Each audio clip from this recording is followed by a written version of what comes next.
Formigoni, posso intervistarla? o fungono da madri surrogate per la maternità. Beh, perché per lo stesso motivo per cui è qui tutta questa marea di gente, cioè per portare avanti una visione positiva della famiglia, per inneggiare alla maternità e alla paternità secondo natura. Un uomo e una donna che si mettono assieme e se nascono dei figli svolgono anche un compito sociale molto importante per un paese come l'Italia che sta invecchiando in maniera inaccettabile. E quindi oggi questa piazza dice no al disegno di legge sulle unioni civili, perché questo disegno contrasta la famiglia, secondo lei? Dice no a questo disegno di legge perché è un disegno di legge ipocrita. Parla di unioni civili e in realtà introduce il matrimonio gay, perché le unioni civili sono disegnate sugli stessi articoli del codice del matrimonio e quindi se passasse questa legge un qualunque giudice di provincia direbbe questo è il matrimonio gay e introdurrebbe il matrimonio gay che la stragrande maggioranza degli italiani non vogliono. Qualora fosse il matrimonio così come avviene in Spagna, in Irlanda, in Francia, quale sarebbe il problema? Cosa toglie alle famiglie eterosessuali? Toglie molto, toglie la dignità, toglie l'unicità.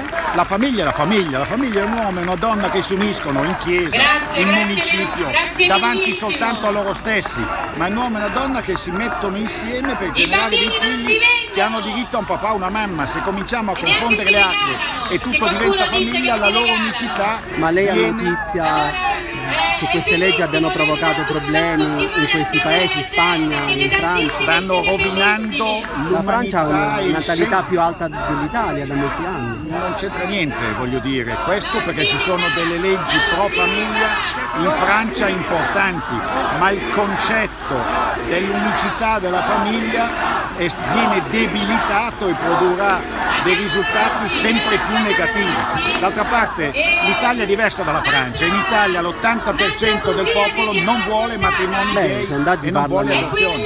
Ma i sondaggi parlano di questo.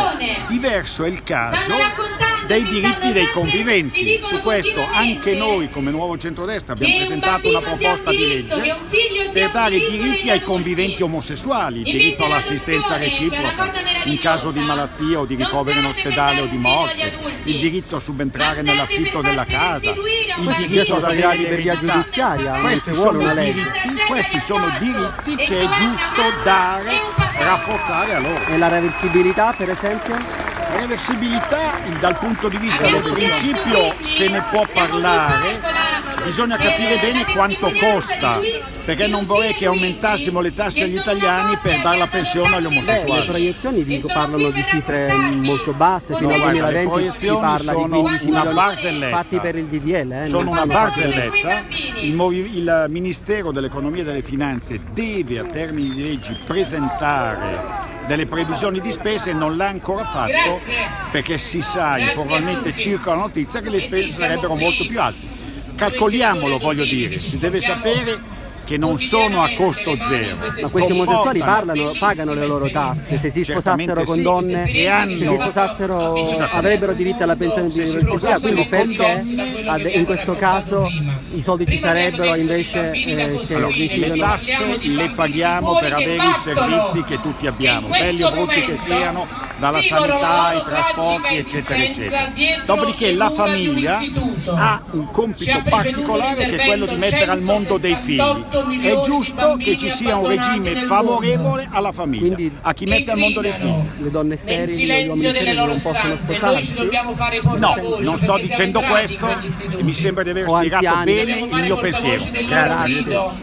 Grazie.